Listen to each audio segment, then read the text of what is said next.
السلام عليكم ورحمة الله وبركاته. بسم الله الرحمن الرحيم. إن الحمد لله نحمده ونستعينه ونستغفره ونعوذ بالله من شرور أنفسنا ومن سيئات أعمالنا. من يهده الله فلا مضل له ومن يضلل فلا هادي له، وأشهد أن لا إله إلا الله وأشهد أن محمدا عبده ورسوله. يا أيها الذين آمنوا اتقوا الله حق تقاته ولا تموتن إلا وأنتم مسلمون. يا أيها الناس اتقوا ربكم الذي خلقكم من نفس واحدة وخلق منها زوجها وبث منهما رجالا كثيرا ونساء، واتقوا الله الذي تساءلون به والأرحام إن الله كان عليكم رقيبا. يا أيها الذين آمنوا اتقوا الله وقولوا قولا سديدا يصلح لكم أعمالكم ويغفر لكم ذنوبكم، ومن يطع الله ورسوله فقد فاز فوزا عظيما. أما بعد، فإن خير الحديث كتاب الله، وخير الهدي هدي محمد صلى الله عليه وسلم، وشر الأمور محدثاتها، وكل محدثة بدعة، وكل بدعة ضلالة، وكل ضلالة في النار. أما بعد، فقد أرشد الباري في محكم تنزيله: أعوذ بالله من الشيطان الرجيم، بسم الله الرحمن الرحيم. وإذ قال ربك للملائكة اسجدوا لآدم فسجدوا إلا إبليس أبى واستكبر وكان من الكافرين. رب اشرح لي صدري ويسر لي أمري واحلل عقدة من لساني يفقه قولي. رب زدني علما اللهم علمنا ما ينفعنا وزدنا علما। আজকে সভার যোগ্যতম সভাপতি মহাশয়, মঞ্চে উপবিষ্ট উলামায়ে কেরাম, আমার সামনে বসে থাকা অত্র এলাকার দিন দরদি ভাই ও বাবা জীবন, আমি বক্তব্য আরম্ভ করার পূর্বে এই যে আপনারা আমন্ত্রিত বক্তাগণের নাম হ্যান্ডবিলে লিখেছেন, সেখানে দেখেন লিখেছেন প্রধান বক্তা শেখুল হাদিস, সুমিষ্ট ভাষী, যুগ উপযোগী বক্তা। এই যে এত বড় পদবী আপনারা লিখেছেন, এটা কিন্তু সালাফি মানহাজ নয়, এটা সঠিক পন্থা নয় যে কোনো আলেমের সামনে এইভাবে লম্বা চওড়া করে বড় করে আপনারা লিখবেন। এটা সালাফি মানহাজ নয়, ভালো করে শুনেন, এটা সঠিক পন্থা হতে পারে না। উলামায়ে কেরামদের নাম আপনি এমনভাবে লিখবেন যেখানে শুধুমাত্র বোঝা যাবে যে কে আসছে, এবং নাম যদি একাধিক হয়, মানে একই নামে একাধিক বক্তা হয়, তাহলে তার বৈশিষ্ট্য বা তাকে জানার জন্য এমন কিছু একটা লিখে দিবেন যার মাধ্যমে বোঝা যাবে যে হ্যাঁ অমুক মানুষ। যেমন আমার নাম আব্দুর রহমান আল আদিল, আমার নাম আব্দুর রহমান আল আদিল। যদি এই নামে অনেক বক্তাগণ থাকেন তাহলে হয়তো লিখে দিলেন যে আল মাদানী শেষে লাগিয়ে দিলেন, অথবা শুধুমাত্র আনন্দীপুর মালদা লিখে দিলেন, যথেষ্ট। কিন্তু বক্তার নামের আগে এত লম্বা চওড়া করে লিখার কোনো প্রয়োজন নেই। এর মাধ্যমে একটা বিশাল ফিতনা সৃষ্টি হয়। বক্তার ভিতরে হয়তো অহংকার হতে পারে, অথবা আপনি তার এমন তাকে যোগ্য বানিয়ে দিলেন যেটার আসলে সে যোগ্যতা রাখে না। আপনি এমন ভাষা তার জন্য আপনি প্রয়োগ করলেন যে ভাষাটার সে আসলে যোগ্য নয়, আপনি তার জন্য সেটাকে লাগিয়ে দিলেন। সুতরাং বাড়াবাড়ি করা, যেটাকে মুবালাগা বলা হয়, যেটা আহলুস সুন্নাহ ওয়াল জামাআহ আহলে হাদিসের পন্থা নয়। সুতরাং আমাদেরকে আলিম উলামায়ে কিরামদের নাম এইভাবে লেখা থেকে বাঁচতে হবে। আল্লাহ রাব্বুল আলামিন আমাদেরকে তৌফিক প্রদান করুন, আমিন। সম্মানীয় উপস্থিতি, এই যে আমরা আজকে জালসা করছি, আজকে 10:30 বেজে গেল, প্রায় 10:30টার কাছাকাছি, 10:15 বাজছে এখন। এই 10:15টার সময় আমরা জালসা আরম্ভ করেছি, আমি বক্তব্য দিতে আরম্ভ করলাম। এবার আপনারা সবাই একটু ভাবুন, এখানে যারা আমরা উপস্থিত আছি, যে আমাদের এই জালসা করে লাভটা কতটা, ভালো করে শুনেন একটু। হয়তো উলামায়ে কেরাম বা মাদ্রাসা কমিটি অথবা জালসা কমিটি যারা আছেন তারা হয়তো আমার উপরে একটু ক্ষুণ্ণ হতে পারে, রাখতে পারেন যে কি কথা বলছি, কিন্তু না, জালসা করার উদ্দেশ্য আমাদেরকে প্রথমে লিখে নিতে হবে যে 1 নম্বর এটা, 2 নম্বর এটা, 3 নম্বর এটা আমাদেরকে লিখে নিতে হবে। তো আমার মনে হয় যে জালসা করার যেখানে একটা বিশাল বড় উদ্দেশ্য হচ্ছে মাদ্রাসার উন্নতি, মানে কালেকশন করা, এতে কোনো সন্দেহ নেই। উন্নতি কল্পে জালসা আমরা হ্যান্ডবিলে লিখে থাকি, কোনো সমস্যা নেই, উন্নতি কল্পে জালসা করেন। কিন্তু জালসা না করলেও তো এই যে লক্ষ লক্ষ টাকা কালেকশন হলো, জালসার পূর্বে আলহামদুলিল্লাহ আপনাদের মাদ্রাসা, আমাদের মাদ্রাসা কমিটি আপনাদের মধ্যে এলাকাতে গিয়ে, বিভিন্ন বাড়িতে গিয়ে তারা কালেকশন করেছেন এবং টাকা তো আল্লাহর রহমতে অনেকটা উঠেই গেছে আলহামদুলিল্লাহ। জালসা মাহফিলে খুব কম টাকা কালেকশন হচ্ছে, আপনারা দেখতে পাচ্ছেন। এবং আমরা যদি বলি যে আমরা জালসা মাহফিলে এই কালেকশনটাও করব না, তাহলে বলেন তো, যে সমস্ত ভাইরা টাকা পাঠালেন এখানে বক্তার কাছে, এই টাকাটা কি আপনি আপনার কাছে জালসা কমিটি গেলে অথবা মাদ্রাসা কমিটি গেলে কি দিতেন না? অবশ্যই দিতেন, কোনো সন্দেহ নেই। তবে আমরা বুঝতে পারলাম যে জালসা করার একটা উদ্দেশ্য হচ্ছে, অনেকগুলো উদ্দেশ্যের মধ্যে একটা উদ্দেশ্য হচ্ছে যে মাদ্রাসার আর্থিক অনটন বা আর্থিক উন্নতি করা, এটা হচ্ছে একটা উদ্দেশ্য। আচ্ছা, মাদ্রাসার যেখানে আর্থিক উন্নতির ব্যাপার আছে, তার সাথে সাথে একটা বিশাল বড় জালসার উদ্দেশ্য হচ্ছে, আল্লাহ রাব্বুল আলামিন কোরআনে কারীমের মধ্যে বলছেন, ওয়াযাক্কির ফাইন্নায যিকরা তানফাউল মুমিনিন। আমরা তো মানুষ, তাই না? আমরা মানুষ, মানুষের স্বভাব হচ্ছে, মানুষের বৈশিষ্ট্য হচ্ছে যে আমরা ভুলে যাই, আমরা ভুলে যাই।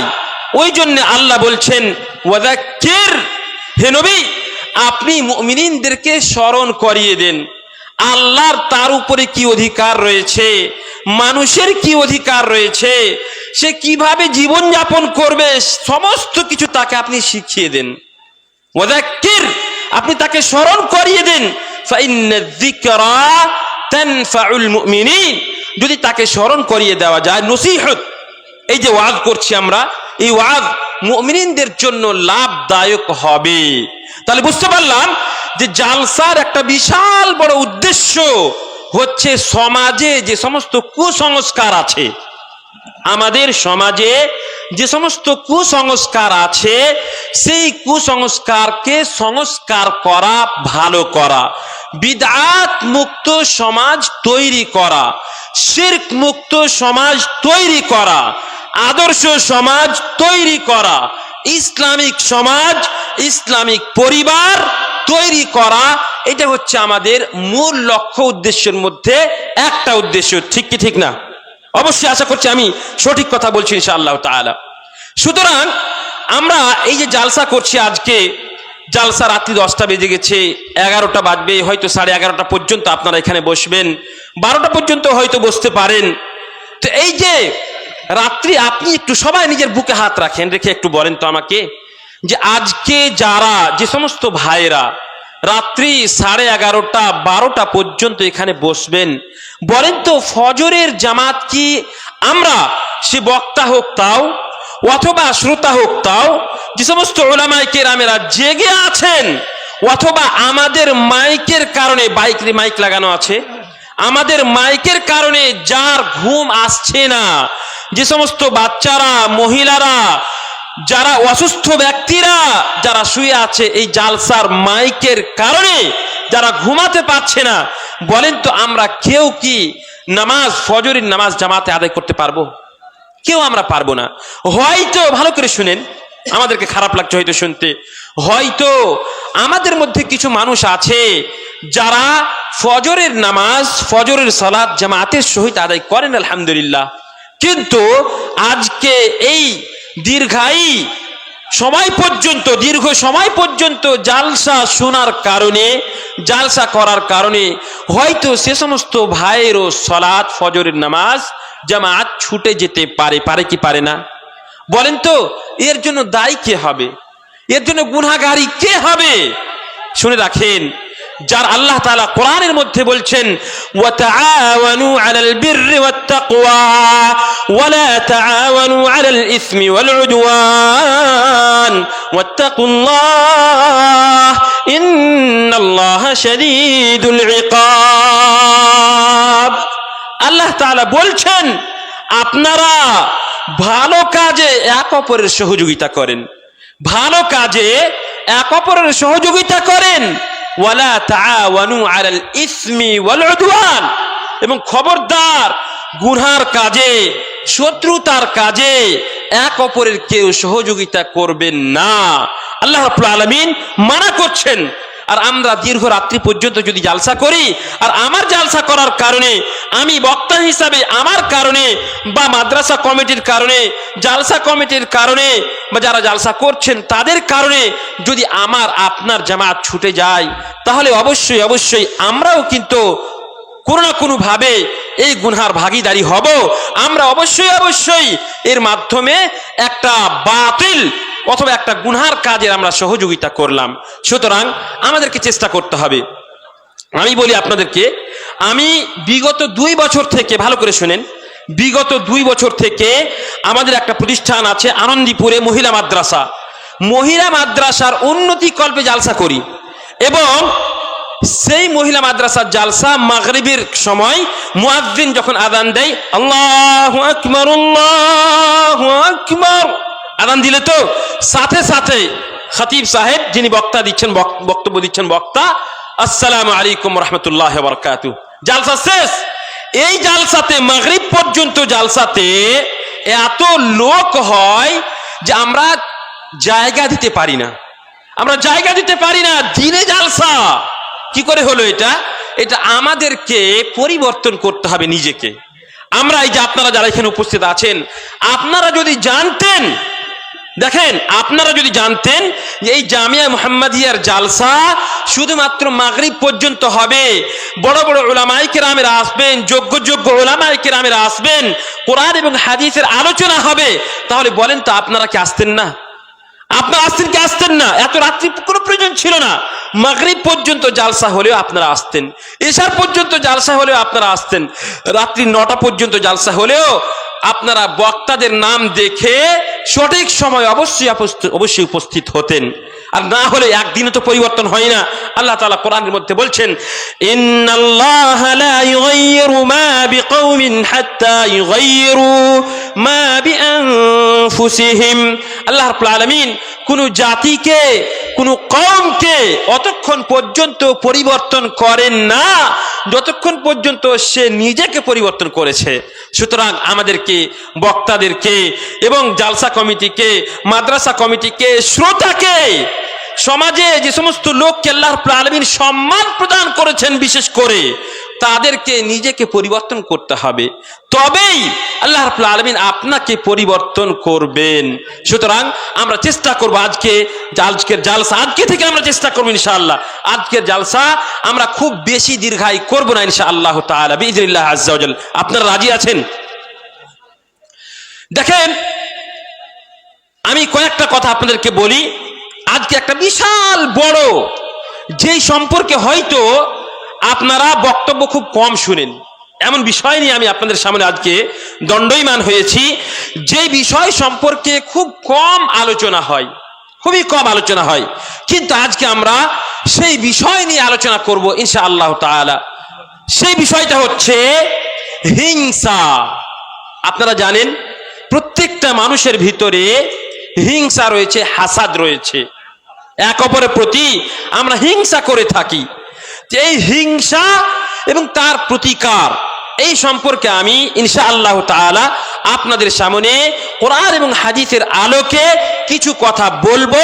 আল্লাহ রাব্বুল আলামিনের কাছে দোয়া করি আল্লাহ তাআলা আমাকে সঠিক বলার এবং আপনাদেরকে সঠিকভাবে শোনার এবং উভয়কে তার উপরে আমল করার তৌফিক প্রদান করেন, আমিন। সম্মানীয় মুসলিম সমাজ, তার পূর্বে আমি কয়েকটা কথা আপনাদেরকে বলি যে রাসূলুল্লাহ সাল্লাল্লাহু আলাইহি ওয়াসাল্লাম, কই আপনারা সাল্লাল্লাহু আলাইহি ওয়াসাল্লাম বললেন না হয়তো, শুনেন তাহলে আমি এটাই কথা প্রথমে বলি, যেহেতু আমি হাদিস থেকে আলোচনা রাখবো ইনশাআল্লাহ তাআলা, তাই আপনাদেরকে বলি, খুব মূল্যবান কথা শুনে রাখেন। রাসূলুল্লাহ সাল্লাল্লাহু আলাইহি ওয়াসাল্লাম বলছেন, মান সাল্লা আলাইয়া মাররাতান আও সালাতান সাল্লাল্লাহু আলাইহি বিহা আশরা। তারপর আমি একটা কথা বলি, আমি যেহেতু গল্প করে শোনাবো না আপনাদেরকে, কোরআন এবং হাদিস শুধু শোনাবো ইনশাআল্লাহ তাআলা, তাই হয়তো আপনাদেরকে শুনতে হয়তো নাও ভালো লাগতে পারে, কিন্তু কোরআন এবং হাদিসের কথা শুধুমাত্র আপনারা শুনবেন, তাই ধৈর্য ধরে একটু শুনুন, কিন্তু গল্প আমি করবো না ইনশাআল্লাহ তাআলা বিইذنিল্লাহ আযজা ওয়া জাল। তো রাসূলুল্লাহ সাল্লাল্লাহু আলাইহি ওয়াসাল্লাম বলছেন, মান সাল্লা আলাইয়া মাররাতান সাল্লাল্লাহু আলাইহি বিহা আশরা। কোন মানুষ যদি রাসূলুল্লাহ সাল্লাল্লাহু আলাইহি ওয়াসাল্লামের উপরে একবার দুরূদ পাঠ করে, মানে সাল্লাল্লাহু আলাইহি ওয়াসাল্লাম বলে, অথবা আল্লাহুম্মা সাল্লি আলা মুহাম্মদ আল্লাহুম্মা বারিক আলা মুহাম্মদ এইভাবে বলে, তাহলে আল্লাহ রাব্বুল আলামিন তার উপরে 10 বার রহমত বর্ষণ করেন। বলেন সুবহানাল্লাহ, কত বড় ফজিলত। আচ্ছা বলেন তো, আমরা তো সকলেই আল্লাহ রাব্বুল আলামিনের রহমতের হিতাকাঙ্ক্ষী, আছি না নেই? আমরা সকলেই চাই যে আল্লাহ রাব্বুল আলামিনের রহমত আমাদের উপরে বর্ষণ হোক, আমরা আল্লাহর রহমত সকলেই চাই। আরবি কবি বলছেন যে তারজুন নাজাতা ওয়া লাম তাসলুক মাসালিকাহা ফাইন্নাস সাফিনাতা লান তাজরি আলাল ইয়াবাসি। আপনি পরিত্রাণ চাইছেন আর পরিত্রাণের পন্থাকে অবলম্বন করছেন না। তারজুন নাজাতা ওয়া লাম তাসলুক মাসালিকাহা, আপনি পরিত্রাণ চাইছেন, আপনি চাইছেন যে আমি জান্নাত যাব, সবাই তো জান্নাত যেতে চাইছেন অবশ্যই, আপনি চাইছেন যে জান্নাত যাব, আপনি চাইছেন আমি জাহান্নাম থেকে মুক্তি পাবো, আপনি চাইছেন যে আমি হারাম থেকে বাঁচবো। তো যদি আপনি জান্নাত পেতে চান তাহলে তার পন্থাকে আপনাকে অবলম্বন করতে হবে, ঠিক তো? যেমন ভাবে ফাইন্নাস সাফিনাতা লান তাজরি আলাল ইয়াবাসি, আপনি যদি একটা নৌকাকে তৈরি করেন, নৌকাকে তৈরি করার পরে নদীতে না চালিয়ে আপনাদের এখানকার রাস্তাতে যদি চালান তো নৌকাটা চলবে? কোনো মতেই চলবে না।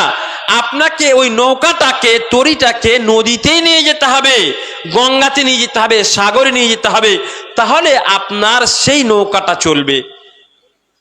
তেমনই ভাবে আপনি যদি পরিত্রাণ চান তাহলে আপনাকে তার পন্থাকে অবলম্বন করতে হবে। আপনি যদি চান যে আল্লাহ রাব্বুল আলামিনের রহমত আপনার উপরে বর্ষণ হোক, তবে আপনাকে সেই রহমতের পন্থাকে অবলম্বন করতে হবে।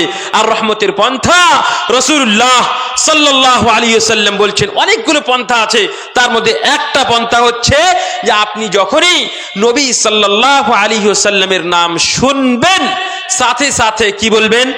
সাল্লাল্লাহু আলাইহি ওয়াসাল্লাম, মানে হে আল্লাহ, আপনি নবীর উপরে সাল্লাল্লাহু আলাইহি ওয়াসাল্লাম, নবী সাল্লাল্লাহু আলাইহি ওয়াসাল্লামের উপরে আপনার রহমত বর্ষণ করেন। এইভাবে আপনি দোয়া করবেন, তবে আল্লাহ রাব্বুল আলামিন আপনার উপরে, আপনি একবার যদি সাল্লাল্লাহু আলাইহি ওয়াসাল্লাম বলেন, তাহলে নবী আল্লাহ রাব্বুল আলামিন আপনার উপরে কয়বার রহমত বর্ষণ করবেন বললাম? 10 বার রহমত বর্ষণ করবেন। সুবহানাল্লাহ। এর কত ফজিলত জানেন? নবী সাল্লাল্লাহু আলাইহি ওয়াসাল্লাম হাদিসের মধ্যে বলছেন যে তার থেকে বড় কৃপণ ব্যক্তি, বখিল ব্যক্তি পৃথিবীতে আর কেউ নেই।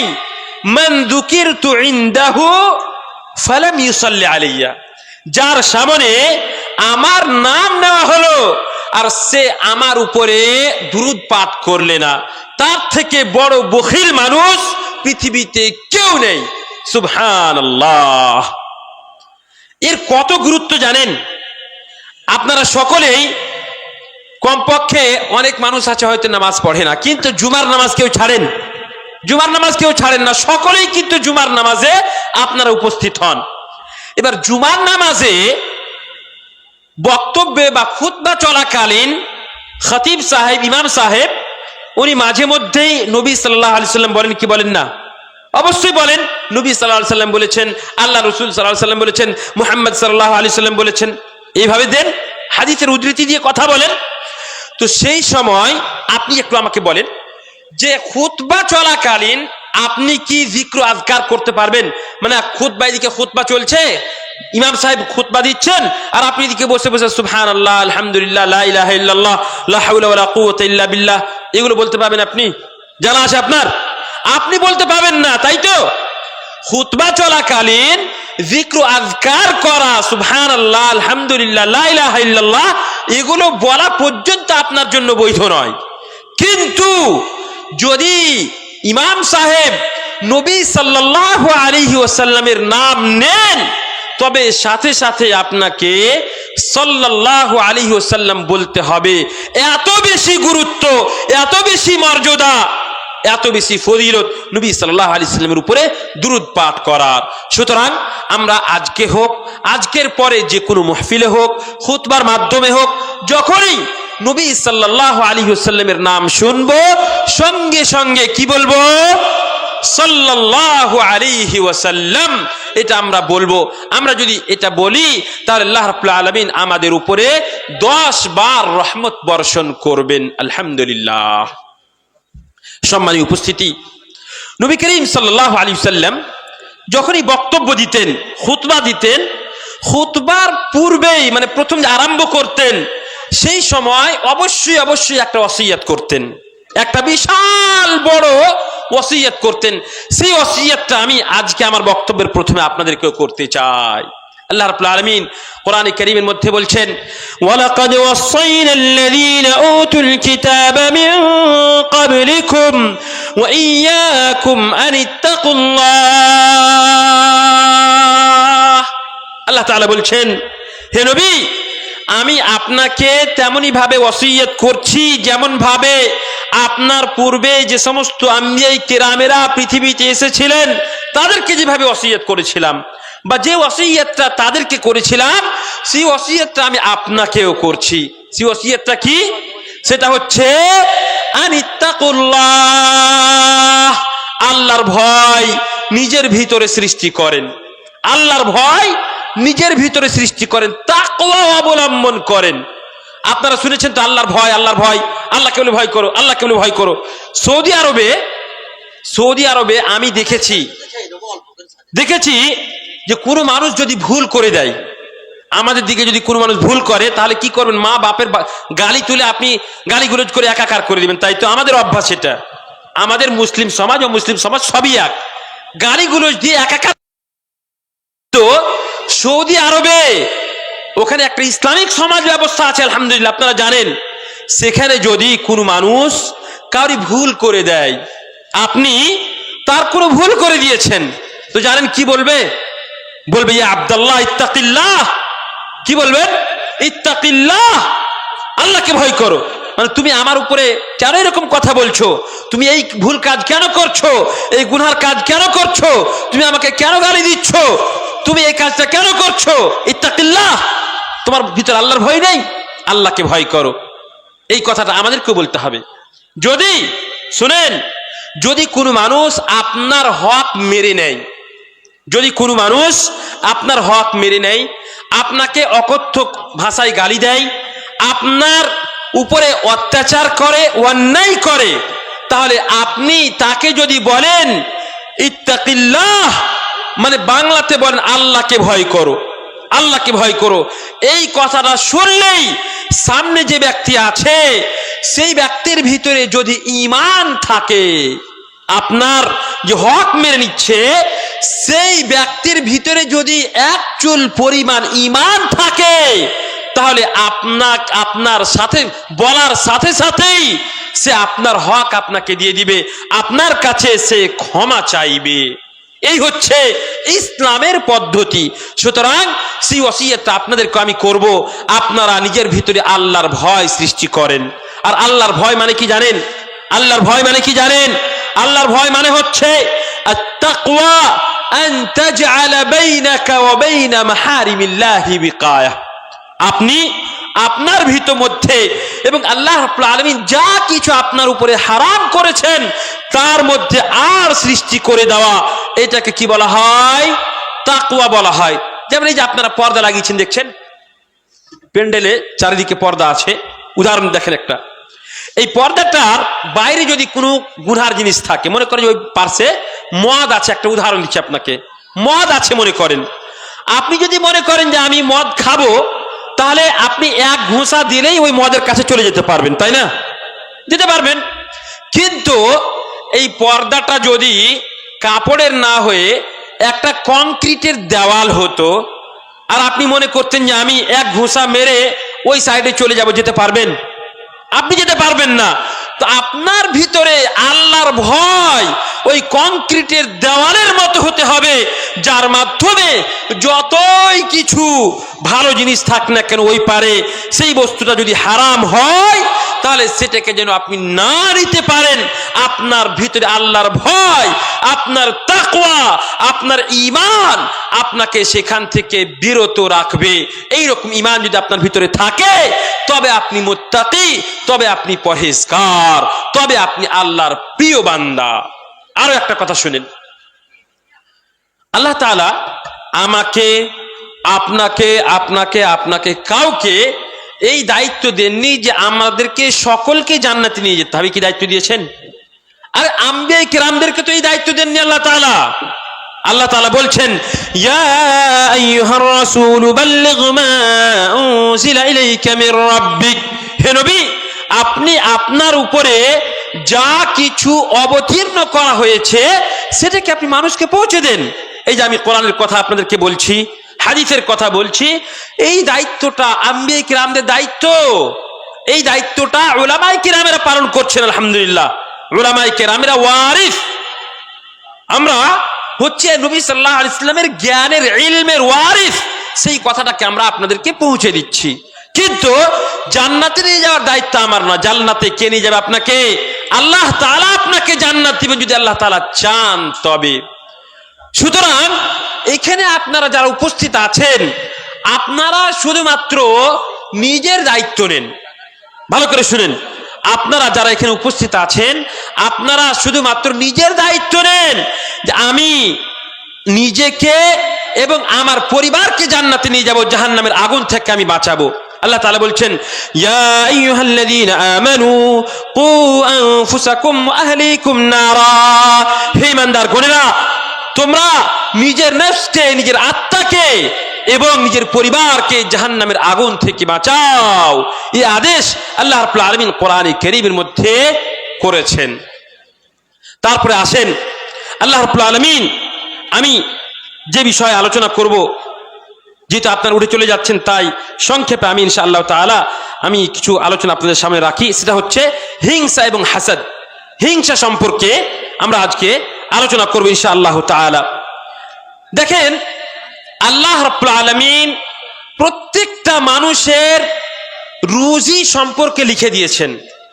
কাকে কতটা রুজি দেওয়া হবে, আপনি আল্লাহ রাব্বুল আলামিন জমিন এবং আসমানের সৃষ্টি করার 50,000 বছর পূর্বে, জমিন এবং আসমানকে সৃষ্টি করার 50,000 বছর পূর্বে আপনার ভাগ্যে কি আছে, আপনি কতটা রুজি অর্জন করবেন, কতটা ধন সম্পদ উপার্জন করবেন, কত টাকার মালিক হবেন, সমস্ত কিছু আল্লাহ তাআলা লিখে রেখেছেন। আপনার ভাগ্যে আপনার আমার সৃষ্টি করার, জমিন এবং আসমানের সৃষ্টি করার 50,000 বছর পূর্বে আল্লাহ রাব্বুল আলামিন লিখে দিয়েছেন। আর আজকে আমরা করছি কি, যে কোনো মানুষের কোনো মানুষকে যদি আল্লাহ তাআলা কোনো অনুগ্রহ করেছেন, কোনো নিয়ামত প্রদান করেছেন, সেই নিয়ামতটার উপরে আমরা হিংসা করছি যে আল্লাহ তাআলা তাকে কেন দিয়েছে, আমাকে কেন দেয়নি। আল্লাহ তাআলা আপনার উপরে, আপনার ভাগ্যে যেটা লেখেনি তার উপরে আপনি আল্লাহর সঙ্গে সংঘাত করছেন। আপনি ভাবছেন যে আল্লাহ তাকে কেন দিয়েছে, আমাকে কেন দেয়নি।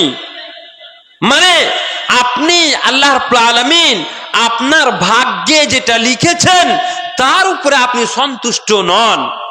হিংসাকারী, হিংসুক ব্যক্তি সে আল্লাহর আলামিন তার ভাগ্যে যেটা লিখে রেখেছেন তার উপরে সে সন্তুষ্ট থাকে না, তার জন্যই সে হিংসা করে থাকে।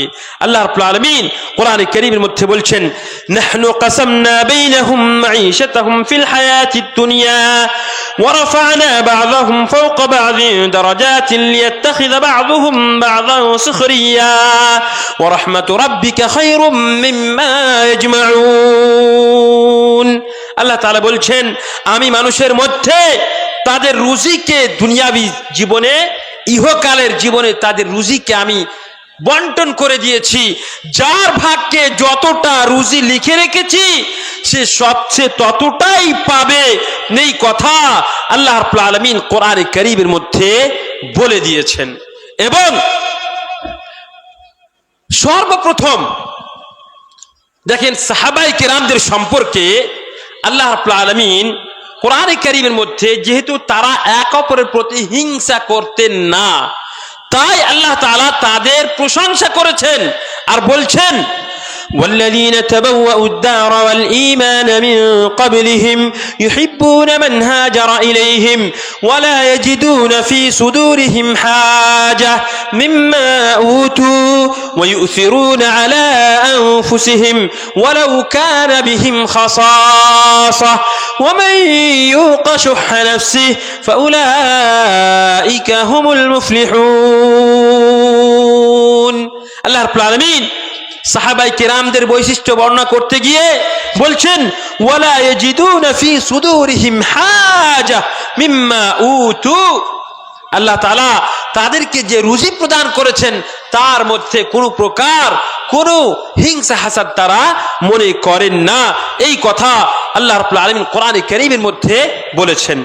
তারপরে রাসূলুল্লাহ সাল্লাল্লাহু আলাইহি ওয়াসাল্লাম হাদিসের মধ্যে বলছেন, لا تحاسدوا لا تحاسدوا ولا تناجشوا ولا تباغضوا ولا تدابروا ولا يبيع بعضكم على بيع بعض وكونوا عباد الله إخوانا।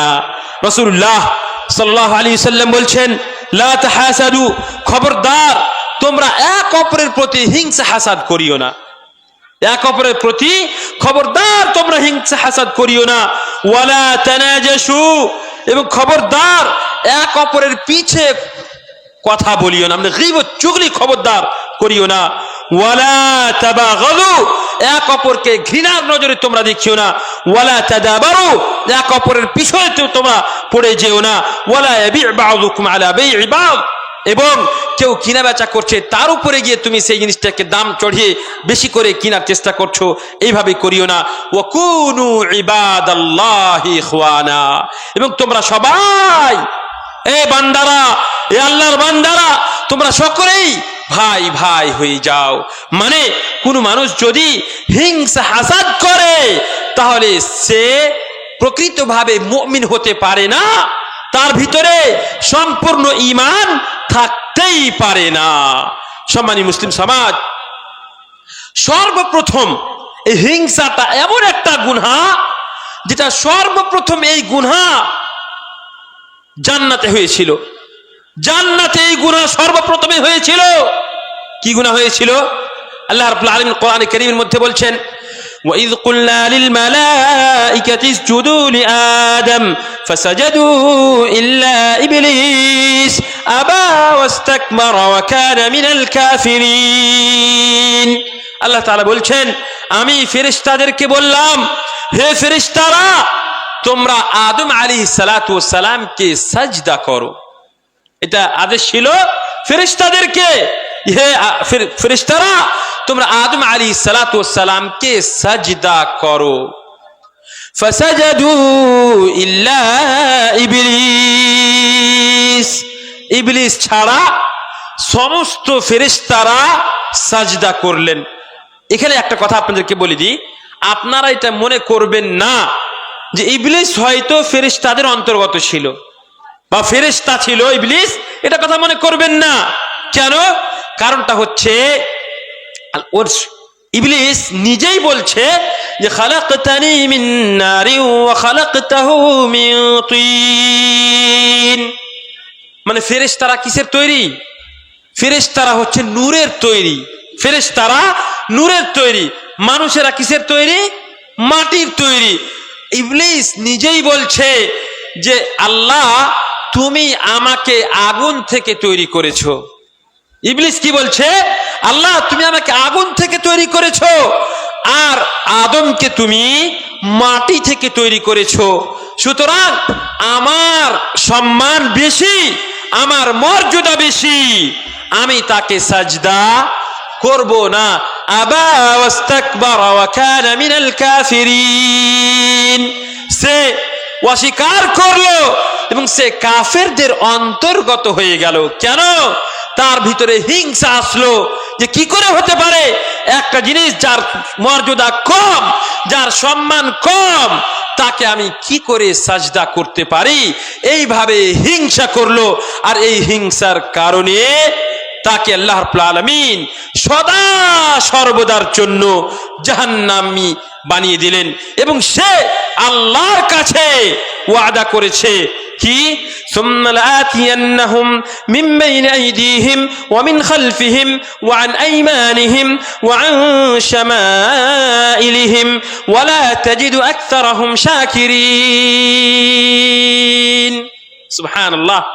সেই শয়তান বলেছিল, হে আল্লাহ তুমি তো আমাকে জাহান্নামী বানিয়েই দিলে, কিন্তু শোনো আমি এই তোমার বান্দার আগে পিছে ডানে বামে উপরে নিচে সমস্ত দিক থেকে আসবো, আর এসে তাকে আমি সঠিক পন্থা থেকে দূরে সরিয়ে দিব, আর তাকে আমি জাহান্নামে নিয়ে যাব। এই ওয়াদা আল্লাহর কাছে সে করেছিল। আর সে বলেছিল ওয়ালা তাজিদু আকতারাহুম শাকিরিন, অধিকাংশই মানুষকে তুমি তোমার শুকরগুজার পাবে না, যে তোমার ইবাদত করছে এরকম তুমি অধিকাংশই মানুষকে পাবে না। আল্লাহ বললেন কি? ইল্লা ইবাদাকা মিনহুমুল মুখলাসিন। শয়তান নিজেই বলেছিল কিন্তু যারা তোমার মুখলিস মানে খালিস বান্দা যারা রয়েছে, যারা প্রকৃত মুমিন রয়েছে, তাদেরকে কিন্তু সে পথভ্রষ্ট করতে পারবে না। সুতরাং বোঝা গেল কি যে সর্বপ্রথম হিংসা বা সর্বপ্রথম গুনাহ যেটা আসমানে হয়েছিল সেটা হচ্ছে কি? হিংসা। সর্বপ্রথম গুনাহ যার মাধ্যমে আল্লাহ রাব্বুল আলামিনের নাফরমানি করা হয়েছিল সেটা হচ্ছে হিংসা। এটা ছিল আসমানে, আসমানের উপরে। আর জমিনের ভিতরেও সর্বপ্রথম যেটা গুনাহ হয়েছিল সেই গুনাহটাও হিংসার কারণেই হয়েছিল। আল্লাহ রাব্বুল আলামিন কোরআন কারীমের মধ্যে বলছেন ওয়াতলু আলাইহিম নাবা ইবনাই আদম বিল হক ইয ক্বাররাবা কুরবানান ফাতুকব্বিলা মিন আহাদিহিমা ওয়া লাম ইউতাকাব্বাল মিনাল আখার ক্বালা লাআকতুলান্নাক ক্বালা ইন্নামা ইয়াতাকাব্বালু আল্লাহু মিনাল মুত্তাকিন। ওয়াতলু আলাইহিম নাবা ইবনাই আদম বিল হক। আল্লাহ তাআলা বলছেন যে আদম আলাইহিসসালামের দুটা সন্তান হাবিল এবং কাবিল, আপনারা ঘটনা শুনেছেন। হাবিল এবং কাবিল এরা দুইজন আল্লাহর কাছে তাদের কুরবানি পেশ করলো, এবং সেই সময় কুরবানি কবুল হওয়ার একটা নিশানি ছিল যে যার কোরবানি কবুল হবে তারটা আগুনে পুড়ে শেষ হয়ে যাবে, আর যার কোরবানি কবুল হবে না সেটা থেকে যাবে। তো একজনের কোরবানি, হাবিলের কোরবানি আল্লাহর কাছে গ্রহণযোগ্য হলো, আর কাবিলের কোরবানি গ্রহণযোগ্য হলো না। তো কাবিল হাবিলের উপরে হিংসা করলো, কাবিল হাবিলের উপরে হিংসা করলো আর বলল কি? লাআকতুলান্নাক, আমি তোমাকে হত্যা করে ফেলবো। এমন কি তাকে হত্যা করেই ফেললো। কিসের জন্য হলো এটা? এই জন্য সে হিংসা করেছিল যে হাবিলের কোরবানি কবুল হলো আর আমার কোরবানি কেন কবুল হবে না, এই বলে সে হাবিলের হিংসা করেছিল, যার জন্যই আল্লাহ রাব্বুল আলামিন তাকে জাহান্নামী বানিয়ে দিলেন। আল্লাহুল মুস্তাআন। সম্মানিত মুসলিম সমাজ, এই হিংসা কোথা থেকে হয়? হিংসাটা হয় আপনার দিল থেকে, আপনার হৃদয় থেকে, আপনার আত্মা থেকে। সুতরাং আমাদের দিলকে পবিত্র করতে হবে। আপনার অঙ্গ প্রত্যঙ্গকে পরিষ্কার বা পবিত্র করার পূর্বে আপনার দিল, আপনার হৃদয় যদি পবিত্র না থাকে, তাহলে আপনি কিয়ামতের দিন জান্নাত পেতে পারবেন না। এবং হিংসাটা হচ্ছে আপনার দিলের অসুস্থ, হিংসাটা আপনার দিলের অসুস্থ। তাই আল্লাহ রাব্বুল আলামিন কোরআনে কারীমের মধ্যে বলছেন, ইয়াউমা লা ইয়ানফাউ মালু ওয়ালা বানুন ইল্লা মান আতাল্লাহা বিকলবিন সালিম। যেই দিন কোনো মাল, কোনো ধন সম্পদ, কোনো সন্তান সন্ততি কোনো লাভ আসবে না। মানে আপনার ধন সম্পদ, আপনার সন্তান সন্ততি কিয়ামতের দিন কোনো কাজ দিবে না। কি কাজ দিবে? ইল্লা মান আতাল্লাহা বিকলবিন সালিম। শুধুমাত্র যে ব্যক্তি নিজের পরিষ্কার দিল নিয়ে আসবে, মানে এমন দিল, এমন হৃদয় যার ভিতরে কোনো হিংসা থাকবে না, কোনো হাসাদ থাকবে না, এইরকম যে দিল নিয়ে আসবে, তার সে কিয়ামতের দিন আল্লাহ রাব্বুল আলামিনের কাছে জান্নাত পাবে। রাসূলুল্লাহ সাল্লাল্লাহু আলাইহি ওয়াসাল্লাম মনে মনে বলেন, সাল্লাল্লাহু আলাইহি ওয়াসাল্লাম বলছেন, ইন্নাল্লাহা লা ইয়ানজুরু ইলা সুওয়ারিকুম ওয়ালা ইলা আমওয়ালিকুম। আর হাদিসে এসেছে, ওয়ালা ইলা আজসাদিকুম ওয়ালাকিন ইয়ানজুরু ইলা কুলুবিকুম ওয়া আ'মালিকুম। রাওয়াহু মুসলিম। সহিহ মুসলিমের রিওয়ায়াত। নবী সাল্লাল্লাহু আলাইহি ওয়াসাল্লাম বলছেন, আল্লাহ রাব্বুল আলামিন আপনার বাহ্যিক সৌন্দর্যকে দেখতে চান না, যে আপনি কত সুন্দর পোশাক পরে আছেন, আপনি কত সুন্দর চেহারাকে সুন্দর করে মেকআপ করে রেখেছেন, বা আপনি কত সুন্দরভাবে চলাফেরা করছেন, এটা আল্লাহ রাব্বুল আলামিন দেখতে চান না। ওয়ালা ইলা আমওয়ালিকুম, এবং আপনি কত টাকার মালিক, কত ধন সম্পদের মালিক, এটাও আল্লাহ দেখতে চান না। ওয়ালাকিন ইয়ানজুরু ইলা কুলুবিকুম ওয়া আ'মালিকুম। আল্লাহ রাব্বুল আলামিন আপনার দিল, আপনার হৃদয়কে দেখতে চান, যে আপনার দিল, আপনার হৃদয় পবিত্র রয়েছে না রয়নি, আপনার হৃদয় হিংসা হাসাদ থেকে এবং মানুষের প্রতি অহংকার করা থেকে আপনার হৃদয় পবিত্র আছে না নেই, এই বিষয়টা আল্লাহ রাব্বুল আলামিন দেখেন। তেমনি ভাবে আপনি কি আমল করছেন, এটা আল্লাহ রাব্বুল আলামিন দেখেন। এই জন্যই তো রাসূলুল্লাহ সাল্লাল্লাহু আলাইহি ওয়াসাল্লাম বলছেন, ইন্নামাল আ'মালু বিন্নিয়াত। আপনার নিয়তটা কোথা থেকে হয়? দিল থেকে নিয়ত হয়। আপনার নিয়ত যদি ঠিক না থাকে, আপনার দিলের ভিতরে যদি হিংসা হাসাদ থাকে, তাহলে আপনার নিয়ত কিভাবে ঠিক হবে? আর আপনার নিয়ত যদি ঠিক না হয়, তবে আপনার আমল আল্লাহ রাব্বুল আলামিনের কাছে গ্রহণযোগ্য হবে না। সম্মানীয় মুসলিম সমাজ, রাসূলুল্লাহ সাল্লাল্লাহু আলাইহি ওয়াসাল্লামকে আল্লাহ রাব্বুল আলামিন সদা সর্বদা মানুষের হিংসা হাসাদ থেকে বাঁচার দোয়া করতেন। নবী সাল্লাল্লাহু আলাইহি ওয়াসাল্লাম মানুষের হিংসা থেকে বাঁচার দোয়া করতেন। তাই আল্লাহ রাব্বুল আলামিন নবী সাল্লাল্লাহু আলাইহি ওয়াসাল্লামকে শিখিয়েছেন কি, কুল আউযু বিরাব্বিল ফালাক মিন শাররি মা খালাক ওয়া মিন শাররি গাসিকিন ইযা ওয়াকাব ওয়া মিন শাররিন নাফাসাতি ফিল উকাদ ওয়া মিন শাররি হাসিদিন ইযা হাসাদ। দেখেন, ওয়া মিন শাররি হাসিদিন ইযা হাসাদ, মানে হিংসুকের হিংসা থেকে আল্লাহ আমি আপনার কাছে পানাহ চাইছি। এইভাবে নবী সাল্লাল্লাহু আলাইহি ওয়াসাল্লাম আল্লাহর কাছে দোয়া করতেন। সম্মানীয় মুসলিম সমাজ, হিংসাটা আজকালকে মানুষ হিংসা করছে। কে কার প্রতি হিংসা করে? আপনি মুকেশ আম্বানির হিংসা করতে পারবেন? পারবেন না। কোটি কোটি টাকা, আপনার হিংসা করে কোনো লাভ নাই। হিংসা কখন হয়? হিংসা হবে আপনি যখন দেখবেন যে আপনার একটা বন্ধু, আপনার একটা বন্ধু আপনার থেকে বেশি আগে বেড়ে গেছে।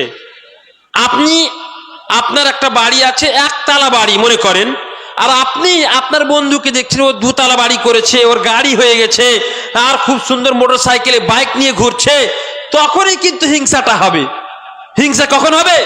কোনো মানুষ যদি আপনার থেকে কম থাকে ধন সম্পদের দিক দিয়ে, আপনি কি তার উপরে হিংসা করবেন? হিংসা তখন আপনি করবেন না। হিংসা কখন করবেন? আপনার কোনো বন্ধু, মানে আপনার সমতুল্য ব্যক্তি যদি ধন সম্পদে, টাকা পয়সাতে, অথবা সম্মানে, অথবা কোনো বিষয় আপনার থেকে আগে বেড়ে যায়, তখন আপনার হিংসা হবে। সুতরাং এই হিংসা মানে হচ্ছে জাওয়ালু নি'মাতিল গায়রি ওয়া তামান্নিহা লিনাফসিহি। আপনি মনে করছেন যে আল্লাহ তাআলা কেন ওকে ওই বাইকটা দিয়েছে, এত সুন্দর গাড়ি কেন দিয়েছে, তার কাছ থেকে এই গাড়িটা শেষ হয়ে যাক আর আমার কাছে চলে আসুক, এই যদি মনে করেন এটাও হিংসা। আপনি যদি মনে করেন যে শুধুমাত্র তার কাছ থেকে গাড়িটাই শেষ হয়ে যাক, আমার মতোই হয়ে যাক, এটাও এক প্রকারের হিংসা। হিংসা যত প্রকার আছে সমস্ত প্রকার হিংসা হচ্ছে মাযমুম, মানে কোনো প্রকার হিংসা করা জায়েজ নয়। এবার আপনি বলবেন যে একটা হাদিসের মধ্যে এসেছে, নবী সাল্লাল্লাহু আলাইহি ওয়াসাল্লাম বলছেন, লা হাসাদা ইল্লা ফি ইসনাতাইন, রাজুলুন আতাহুল্লাহু মালান ফাসাল্লাতাহু আলা হালাকাতিহি ওয়া রাজুলুন আতাহুল্লাহুল হিকমা ফায়ুআল্লিমুহা। মানে হিংসা দুই প্রকার। একটা হচ্ছে যে রাজুলুন আতাহুল্লাহু মাল ফাসাল্লাতাহু আলা হালাকাতি, আল্লাহ তাআলা কাউকে মাল দিয়েছেন। হিংসা দেখেন দুই জিনিসে হিংসা করা যায়, নবী সাল্লাল্লাহু আলাইহি ওয়াসাল্লাম বলছেন দুটা বিষয়ে হিংসা করা যায়। কিন্তু উলামায়ে কেরামেরা বলছেন যে এখানে হিংসা মানে ওই সেই হিংসা নয় যেটা আমরা মনে করছি। এটা আসলে কি, এটা হচ্ছে রাশক, মানে আমি মনে মনে ভাবছি, ওহ আল্লাহ তাআলা তাকে এত টাকা পয়সা দিয়েছে, আমাকেও যদি আল্লাহ তাআলা টাকা দিতেন তো আমিও আল্লাহর রাস্তায় খরচ করতাম। দেখেন, এটা নয় যে তাকে কেন মাল দিয়েছে তো আমাকে আল্লাহ তাআলা কেন মাল দেয়নি, এটা নয়। হিংসা কিসে? যে আল্লাহ তাআলা তাকে যেভাবে মাল দিয়েছেন আমাকেও যদি দিতেন তাহলে আমি তার মতোই আল্লাহর রাস্তায় খরচ করতাম, এইরকম যদি আপনি মনে করেন তার এটা এক প্রকার হিংসা এবং এটা করা জায়েজ। তেমনি ভাবে যদি আল্লাহ রাব্বুল আলামিন, আপনি দেখছেন যে কোনো মানুষকে আল্লাহ তাআলা ইলম, জ্ঞান প্রদান করেছেন, আর সেই জ্ঞান আপনি মনে করছেন যে হায় আফসোস যদি আল্লাহ তাআলা আমাকেও দ্বীনের জ্ঞান প্রদান করতেন, ইলম দ্বীনি শিক্ষা যদি আমাকে দিতেন তাহলে আমি মানুষকে দ্বীনি শিক্ষা প্রদান করতাম। এই দুটো বিষয়, এই দুই প্রকারে মানুষের প্রতি হিংসা করা যায়, যেটাকে আসলে হিংসা বলা হয় না, যেটাকে আসলে গিবতাহ অথবা রাশক বলা হয়। সুতরাং এই হিংসা, এটা সর্বপ্রকার হিংসা হচ্ছে হারাম এবং এটা কোনো মতেই করা যাবে না। সম্মানীয় উপস্থিতি, হিংসা করা এটা হচ্ছে আপনার ইহুদিদের বৈশিষ্ট্য। হিংসা করা এটা সম্পূর্ণভাবে ইহুদিদের বৈশিষ্ট্য। আল্লাহ রাব্বুল আলামিন কোরআনে কারীমের মধ্যে বলেছেন আপনার কাফেরদের সম্পর্কে, ইহুদি এবং কাফের সকলের বৈশিষ্ট্য এটা। আল্লাহ রাব্বুল আলামিন কোরআনে কারীমের মধ্যে বলছেন, ওয়াকালু লাউলা নুসিলা হাযাল কুরআনু আলা রাজুলিন মিনাল ক্বরয়াতাইন আযীম। কাফেরদের মধ্যে যারা সরদার ছিল তারা বলেছিল কি, এই কোরআনটা এই মুহাম্মদ সাল্লাল্লাহু আলাইহি ওয়াসাল্লামের উপরে কেন অবতীর্ণ হবে? তার তো তেমন কোনো সম্মান নেই, সে কোনো সরদার নয়, এটা কোনো বড় ব্যক্তির উপরে অবতীর্ণ করার প্রয়োজন ছিল। এইভাবে তারা নবী সাল্লাল্লাহু আলাইহি ওয়াসাল্লামের প্রতি হিংসা করেছিল। তাই আল্লাহর রাসূল সাল্লাল্লাহু আলাইহি ওয়াসাল্লামের প্রতি মানুষের হিংসা এবং হাসাদ ছিল। এই হিংসা হাসাদের কারণে মানুষেরা বা যে ব্যক্তি পৃথিবীতে হিংসা করবে তার সমস্ত আমল নষ্ট হয়ে যাবে। রাসূলুল্লাহ সাল্লাল্লাহু আলাইহি সাল্লাম হাদিসের মধ্যে বলছেন, ইন্নাল হাসাদ, ভালো করে শুনেন, ইন্নাল হাসাদ তাকুল হাসানাত কামা তাকুলুন নারুল হাতাব। নবী সাল্লাল্লাহু আলাইহি সাল্লাম বলছেন, মানুষের হিংসা তার নেকিকে তেমনই ভাবে খেয়ে নেয় হিংসা নেকিকে তেমনি ভাবে খেয়ে নেয় যেমন ভাবে আগুন লকড়িকে খেয়ে নেয়। আগুন যেমন ভাবে লকড়িকে খেয়ে নেয় তেমনি ভাবে আপনার হিংসা আপনার নেকিকে সম্পূর্ণভাবে খেয়ে নিবে। সুতরাং হিংসা করা মহাপাপ, হিংসা কখনোই করা যাবে না। একটা হাদিসের মধ্যে এসেছে, একবার একদা নবী সাল্লাল্লাহু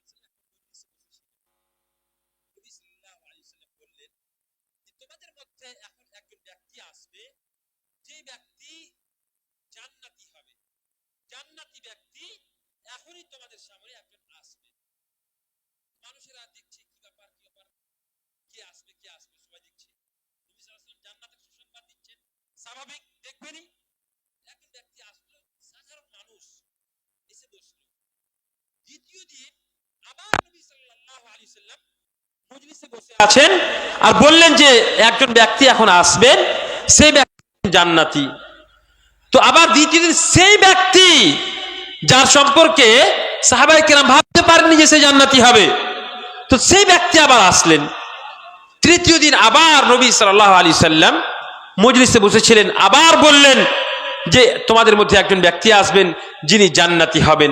তো দেখছেন যে প্রথম দিন যে ব্যক্তি এসেছিল, দ্বিতীয় দিন যে ব্যক্তি এসেছিল, তৃতীয় দিনও সেই ব্যক্তি ওই নবী সাল্লাল্লাহু আলাইহি সাল্লামের কাছে এসে উপস্থিত হলেন।